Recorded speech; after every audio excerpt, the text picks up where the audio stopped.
கவிஞர் வைரமுத்து அவர்கள் தனது எக்ஸ் தளத்தில் பதிவிட்டிருப்பதாவது: சூப்பர் ஸ்டார் ரஜினிகாந்த் அவர்கள் நேற்று எனது இல்லத்திற்கு வருகை தந்தார். பாசமுள்ள மனிதனப்பா, நான் மீச வச்ச குழந்தையப்பா என்ற வரிகளுக்கு இப்போதும் அவர்தான் இலக்கியமாக இலங்குகிறார். வியப்புக்குரிய மனிதர்தான். அடித்துக் குண்டோடும் அரசியல் வெள்ளம், சாய்த்துவிட்டோடும் சமூக புயல் இரண்டையும் அரை நூற்றாண்டாய் கடந்து தன்னிடத்தை ஒருவர் தக்க வைத்துக் கொள்வது ஜாதகத்தால் ஆவதல்ல, சாமர்த்தியத்தால் ஆவது.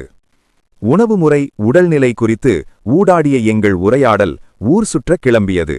எங்கள் 100 நிமிட உரையாடலை கிரீன் டீ கூட கெடுக்கவில்லை.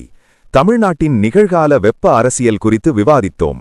ஒவ்வொரு தரவிலும் அவருக்குள்ள ஆழமும் தெளிவும் உண்மையும் என் ஆர்வத்தை தூண்டின.